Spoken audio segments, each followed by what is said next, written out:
My dear student, हम पढ़ रहे हैं क्लास 10th का chapter the rise of nationalism in Europe. अभी हमने जो पिछला वीडियो था, पिछले वीडियो हमने पढ़ा था, जो आपका टॉपिक था रिवोल्यूशनरीज मतलब क्रांतिकारी, कि उसमें कई क्रांतिकारी थे जिन्होंने कई प्रकार की मांग की थी। जैसे नेशन स्टेट होना चाहिए, ठीक है, इक्वलिटी ऑफ द फ्रीडम होना चाहिए, आपका फ्रीडम ऑफ प्रेस होना चाहिए, इन सब चीज़ की मांग की। और आपको ये भी मालूम होगा, जैसे यहाँ पर जो टॉपिक है, टॉपिक आपका कह रहा है the age of revolution 1830 to 1848, क्योंकि वो टॉपिक पड़ा क्रांतिकारी। अब ये जो टॉपिक है इससे संबंधित है, क्रांतिकारियों से। इसमें ये कह रहा है, सबसे पहली चीज हमको ये देखना है कि ये जो आपका टाइम आया किसकी वजह से आया, एक किन लोगों की वजह से आया। The idea of nationalism and liberalism came to increasing, मतलब इसको जो बढ़ाने वाले लोग थे वो तो या तो लिबरलिज्म थे या फिर नेशनलिज्म थे। अब देखिए, ये जो आपकी जो क्रांति थी यूरोप में कई जगह पर फैल गई, जैसे आपका Italian, Germany and provinces of Ottoman Empire etcetera. ये जो क्रांति थी धीरे धीरे धीरे आपके कई देशों में फैलती चली गई। और आपको ये जो क्रांति थी, इस क्रांति को जो लीड कर रहे थे, क्रांति को लीड करने वाले कौन थे? Revolution lead by liberal nationalist middle class. इस क्रांति को लीड करने वाले जो लोग थे वो आपके मिडिल क्लास के लोग थे।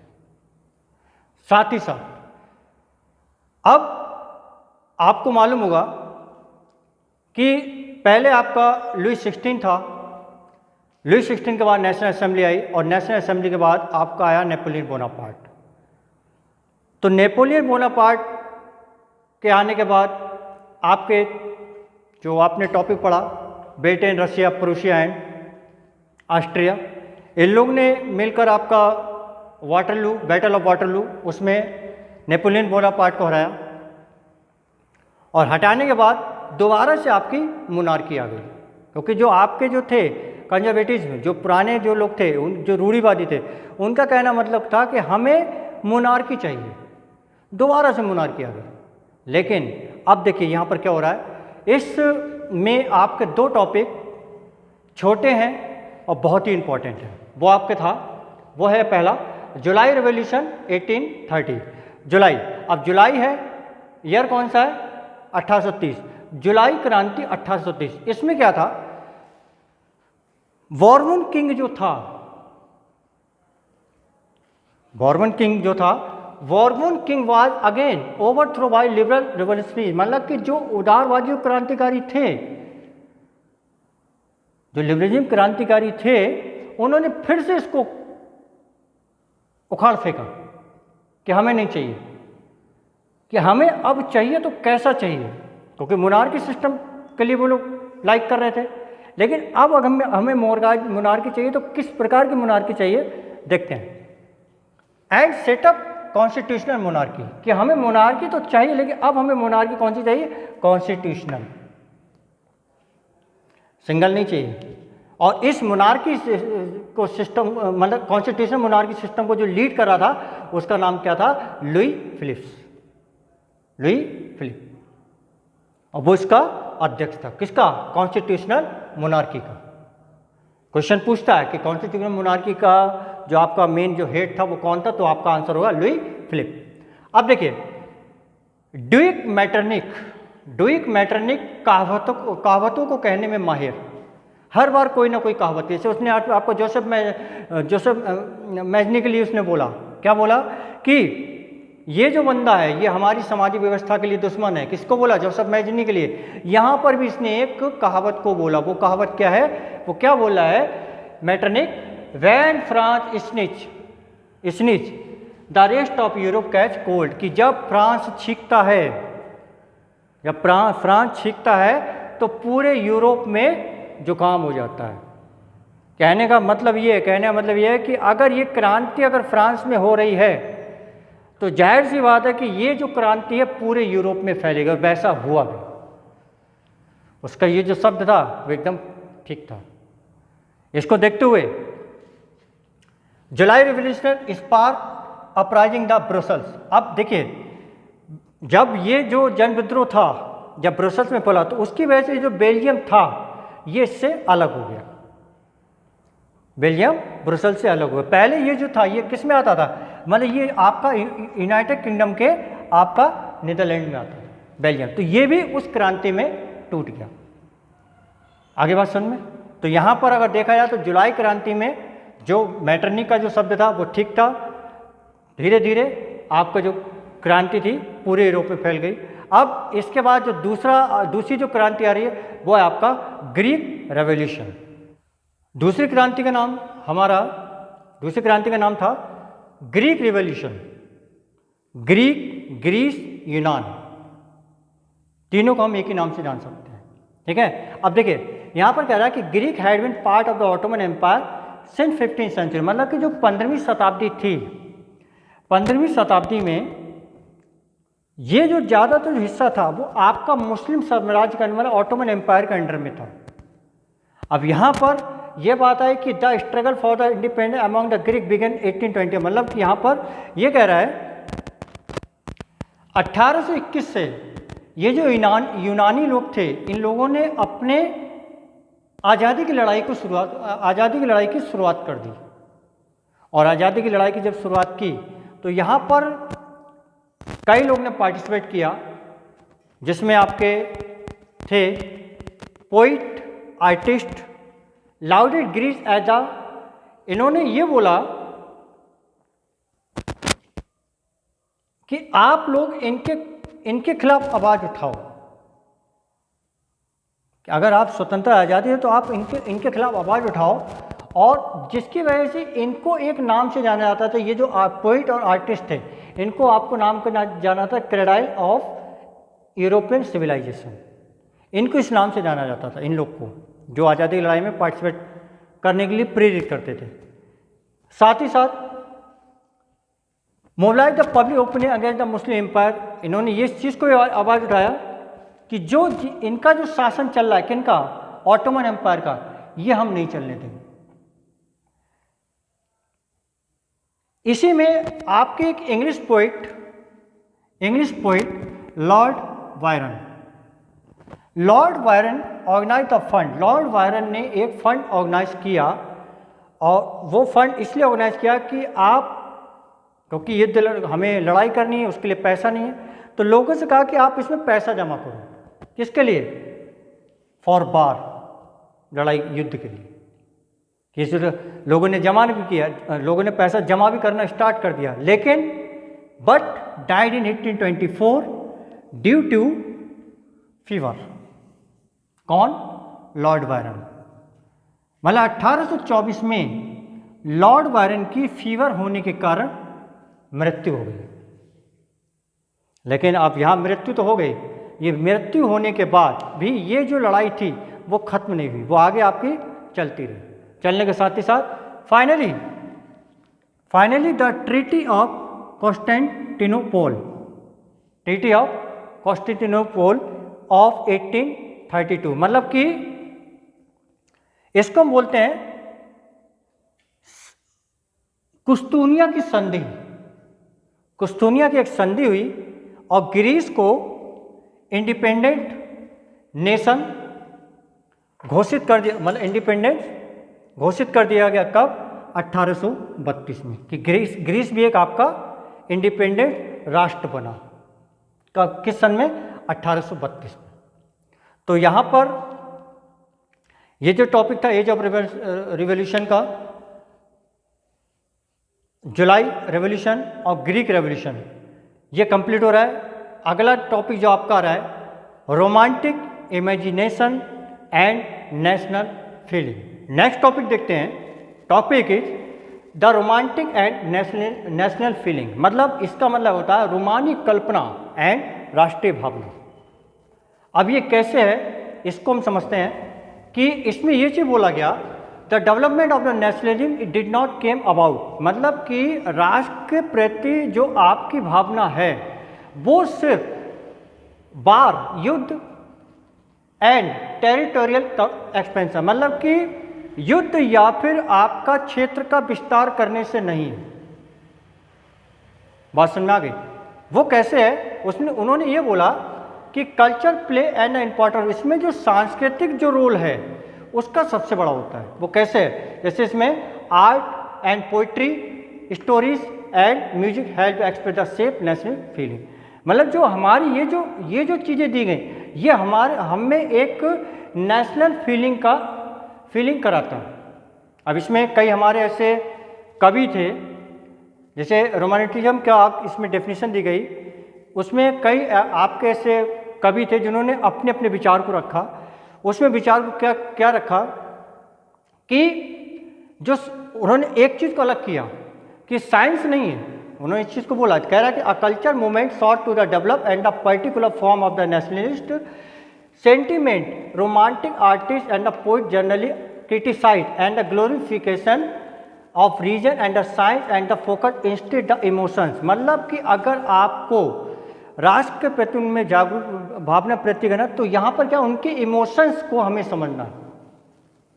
जैसे यहाँ पे एक सिंपल सा एग्जाम्पल है कि अगर हम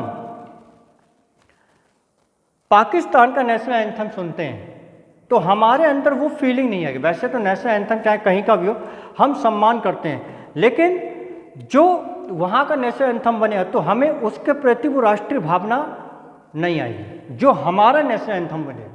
तो यहाँ पर यही चीज़ दिया गया। साथ ही साथ इन्होंने इस चीज़ को भी बोला कि जो कॉमन कल्चर है वही हमारा बेस ऑफ द नेशन, वही हमारा बेस होगा किसका, राष्ट्र के प्रति भावना का। ठीक है, अब इसमें एक उदाहरण दिया गया। इसमें आपके जर्मन फिलोसोफर थे जोहान गॉटफ्राइड। इनका जो जन्म हुआ 1744 में 1744 और 1803 में इनकी मृत्यु हो गई। इन्होंने इस चीज़ को बोला कि claim that the true German culture was to be discovered among the common people डैशबॉक जो जर्मन जो वहाँ पर है, डैशबॉक का मतलब होता है कॉमन पीपल, आम आदमी। उन्होंने ये बोला कि हमें जो भी चीज़ स्टार्ट करनी, फोक डांस, जैसे क्या होता है, आप अपने देश में रह रहे हैं, आपके देश में अगर आप बंगाली समाज से बिलोंग करते हैं तो अगर कोई बंगाली गाना बजेगा तो जाहिर सी बात है कि आप उस पर ज़्यादा तेज झूमेंगे, उसको ज़्यादा आप उसमें ज़्यादा ही उसका ज़्यादा एंजॉय करेंगे। पंजाबी होगा उसका ज़्यादा एंजॉय। तो यहाँ पर यही चीज़ बोला गया कि हमें जो फोक डांस है, folk song, folk poetry and folk dance, that the true spirit of the nation, हमें इन सब चीज़ों पर फोकस करना है और यही चीज़ जो होगा वो हमारा राष्ट्र की सबसे बड़ी पहचान होगी।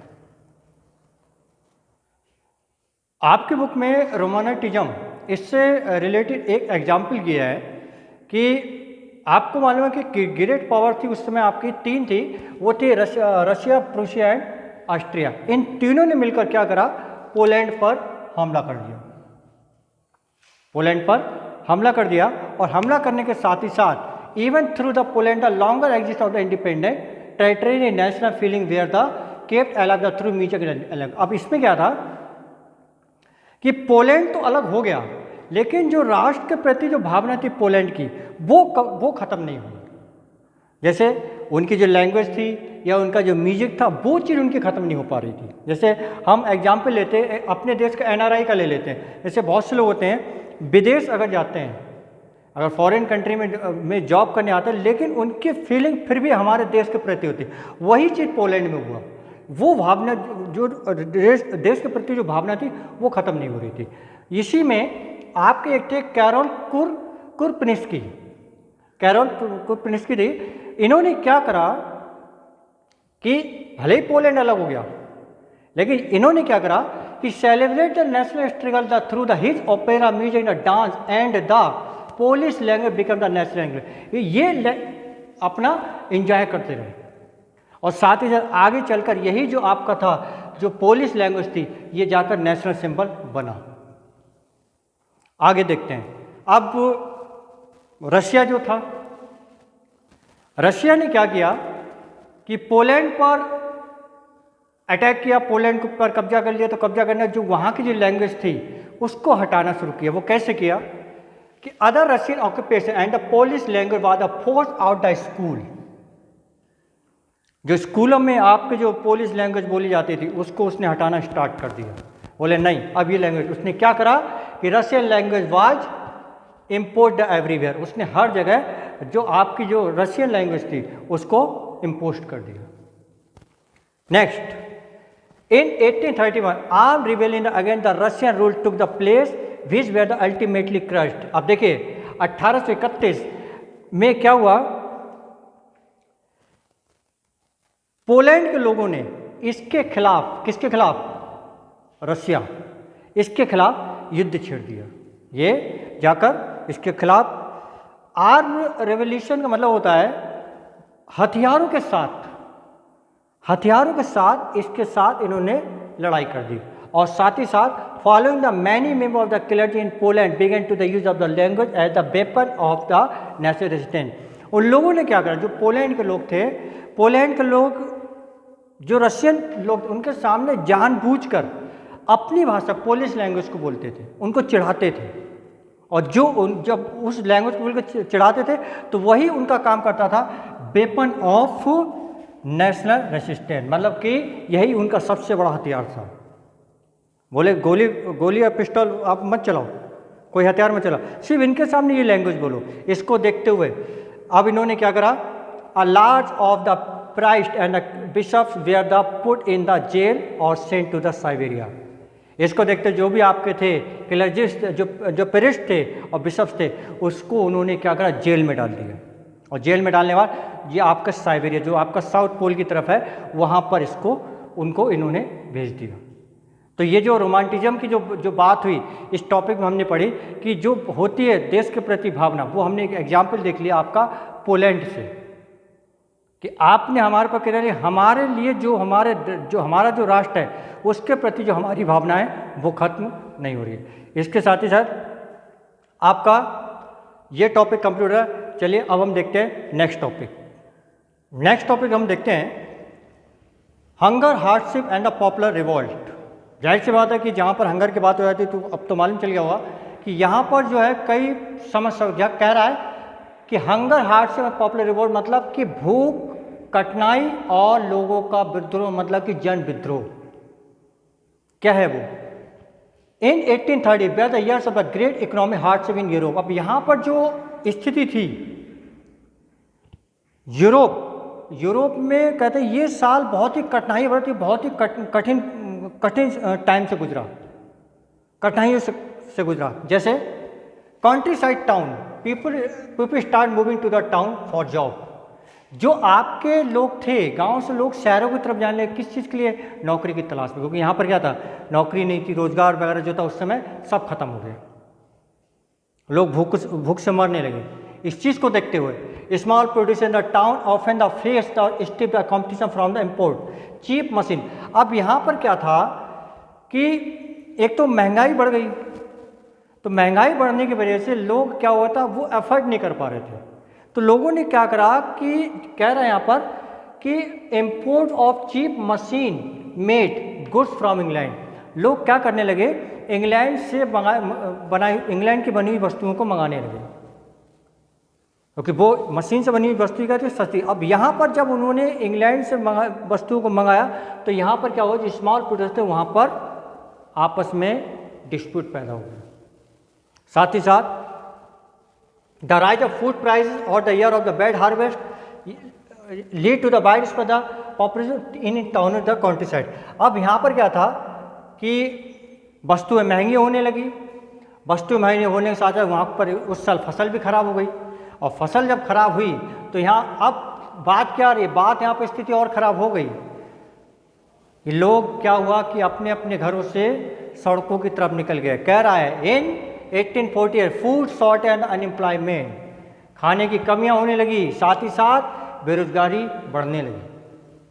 बेरोजगारी बढ़ने के साथ साथ population of the Paris out on a road, जो पेरिस के लोग थे सड़कों पर निकल गए, धरने प्रदर्शन करने लगे।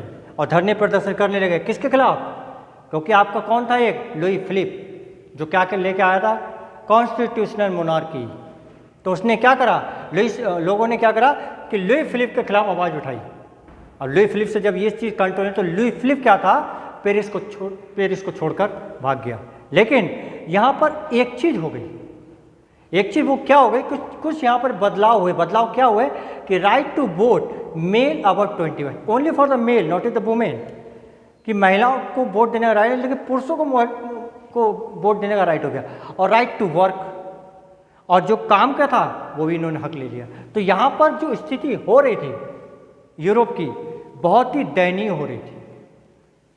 ठीक है, अब इसके बाद हम देखते हैं कि हमने पढ़ा 1848, 1841। अब हम आपका फ्लैशबैक में चलेंगे 3 साल पहले, 1845 कि इस 1845 में क्या सिचुएशन थी। हम फ्लैशबैक में गए 1845 में, और 1845 में हम देखते हैं कि क्या हुआ। यहाँ पर ये कह रहा है कि in 1845 many weaver revolt against the contractor, मतलब बुनकर जो थे, जो कपड़ा बनाने का काम करते थे, उन लोगों ने क्या करा कि जो कॉन्ट्रैक्टर थे उनके खिलाफ उन्होंने लड़ाई कर दी। वो क्या थी, अब यहाँ पर जो उन्होंने आखिर क्यों किया, करने का सबसे रीज़न क्या था कि जो कॉन्ट्रैक्टर था, कॉन्ट्रैक्टर ने ये बोला कि पहले मैं जो आपको काम कराने का 100 रुपये देता था, उसके बदले मैं आपको 90 रुपये दूंगा। तो इससे तो क्या हुआ, वेवर्स का आपका जो बेजेस था वो कम हो गया। तो इसी चीज़ को देखते हुए ये लड़ाई हुई। जैसे कह रहा है कि the misery of the work and extreme the desperate need for job has been taken the advantage of the by the contractor to the reduce to the price of the good they order, मतलब जो order देने के लिए जो पैसा देते थे उसको उन्होंने रिड्यूस कर दिया। इसको देखते हुए अब देखिए जब ये हुआ तब क्या होता है, इन 4 जून 1845, टाइम किसका है, लुई फिलिप का, उस समय लुई फिलिप है। अब यहाँ पर क्या हुआ, a large crowd of the weaver emerge from the their homes and the marched in Paris up to the mens of their contractor demanding higher wages. अब ज़्यादातर बहुत ही ज़्यादा संख्या में आपके जो वीवर्स थे वो मार्च उसके घर की तरफ निकले, और निकलने के बाद मतलब कॉन्ट्रैक्टर को दौड़ाया गया। इनकी जो डिमांड थी कि हमें डिमांडिंग हायर वे, कि हमें हाई वेजेस दिया। अब इन्होंने करा क्या, सिचुएशन इतनी ज़्यादा आपकी क्रिटिकल हो गई कि उसके घर में घुस गए जो कॉन्ट्रैक्टर लोग, जहाँ पर अपनी शरण ली, उन्होंने कहा कि हमें बचा लीजिए।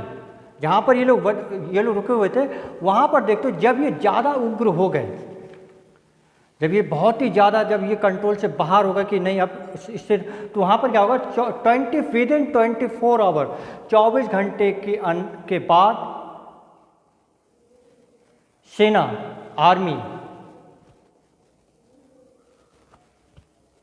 आर्मी को बुला लिया गया। और बुलाने के बाद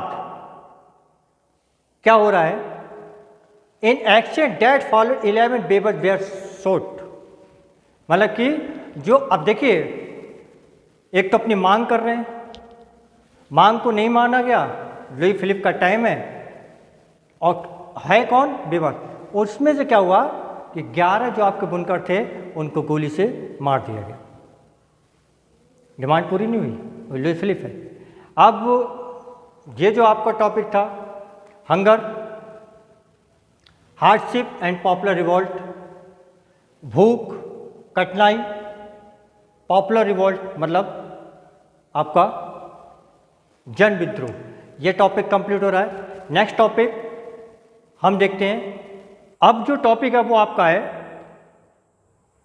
1848 the revolution of the liberal, मतलब कि जिस समय 1848 में जब यूरोपीय देशों में गरीबी, बेरोजगारी, भुखमरी से जो आपके किसान मजदूर ग्रस्त थे वो अपना विद्रोह कर रहे थे, उसी समय ये जो आपके थे कुछ पढ़े लिखे लोग थे वो भी एक प्रकार की क्रांति कर रहे थे, जिनको हम कहते हैं मिडिल क्लास। मिडिल क्लास के लोग भी एक क्रांति कर रहे थे, और उस क्रांति में ये चीज हो रहा था, the European country in the year 1840 the revolution lead by the educated middle class. Middle class was under way इनका। अब इनकी डिमांड क्या थी, इनकी जो मेन डिमांड थी वो ये था का want to establish the nation state, कि नेशन स्टेट हो, नेशन स्टेट में कॉमन क्या हो, कल्चर हो, लैंग्वेज और ट्रेडिशन, ये इनकी मांग थी। और साथ ही साथ वो ये भी चाहते थे कि nation state on A parliamentary, कि नेशन स्टेट तो लेकिन उसमें एक पार्लियामेंट्री हो। साथ ही साथ इसके जो प्रिंसिपल क्या थे, प्रिंसिपल ये बताएगा कि एक संविधान हो, फ्रीडम ऑफ प्रेस हो, फ्रीडम ऑफ एसोसिएशन हो। इस चीज़ की ये लोग मांग कर रहे थे। वो मांग कौन कर रहे थे? Middle class.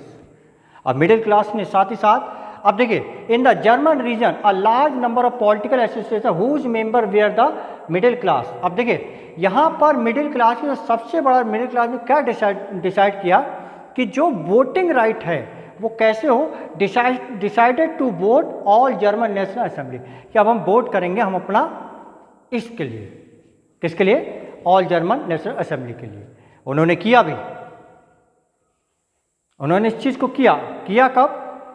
On 18 May 1848 831 representative elected. जब चुनाव इस चीज़ के लिए हुआ, जब इलेक्शन हुआ तो 831 रिप्रेजेंटेटिव ये मिडिल क्लास से निकल कर आए। ये मिडिल क्लास वाले जो कि आपके कम पढ़े लिखे लोग थे।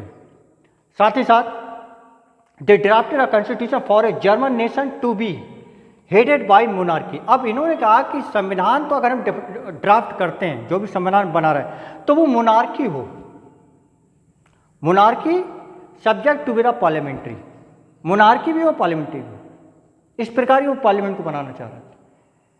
तो उन्होंने अब when the dispute offered to the crown of the this term of the Frederick Wilhelm and King of Prussia, इन्होंने क्या बोला कि ये जो पार्लियामेंट्री है, मोनार्की अगर होगी तो इसका जो हेड हम किसको, इन्होंने क्या करा? फ्रेडरिक विल्हेम से बात की, जो कि आपका किंग ऑफ प्रूशिया था। लेकिन उसने क्या करा? He rejected it to join other monarchy to oppose the elected assembly. लेकिन उसने इस चीज़ को रिजेक्ट कर दिया, बोले नहीं, मैं इस प्रकार की मोनार्की पार्लियामेंट्री को ज्वाइन नहीं करूंगा, क्योंकि क्या है, वो मोनार्की था, उसकी पावर कम हो जाती। उसने इस पावर को मना, इस चीज़ मतलब इस प्रपोजल को एक्सेप्ट करने से मना कर दिया। और साथ ही साथ उसने औरों को भी मना किया कि देखो भैया, मैं तो ज्वाइन नहीं कर रहा, तुम भी ज्वाइन मत करना, नहीं तो इस प्रकार की ये बाउंडेशन है यहाँ पे, तो उसने ज्वाइन नहीं किया। लेकिन अब देखिए मिडिल क्लास वालों ने क्या किया, जब बहुत ज़्यादा प्रपोज किया, बोले हटाओ, नहीं चाहिए हमें मोनार्की सिस्टम, हम अपने हिसाब से कर लेंगे। उन्होंने इस प्रकार से करना स्टार्ट कर दिया। अब यहाँ पर यह भी बात आई, the parliament was dominated by the middle class who the resisted the demands of the workers and the artisan consequently lost their support. अब देखिए, जिनकी वजह से ये जीते, उनकी मांग को इन्होंने मानने से इनकार कर दिया। बोले नहीं, हम तुम्हारी मांग को, कौन? मिडिल क्लास, किसका? वर्कर्स का, आर्टिसन का, उनकी मांगों को मानने से इनकार कर दिया कि नहीं मानेंगे। इस चीज़ को देखते हुए देखिए क्या हुआ।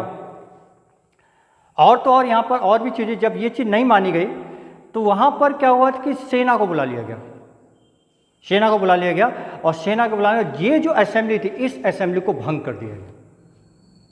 यहाँ पर बुक में आपका एक डायग्राम दिया, और दूसरी, और इसमें एक चीज़ और भी है कि जो महिलाएं थी, महिलाओं को वोट देने का राइट नहीं था, महिलाओं को हर चीज़ से डिनाइड किया जाता था। यहाँ पर एक पिक्चर आपकी दी गई, अगर आप बुक में इस पिक्चर को बहुत ध्यान से देखेंगे तो इस पिक्चर में ये बोला है कि ये असेंबली हो रही है, ठीक है।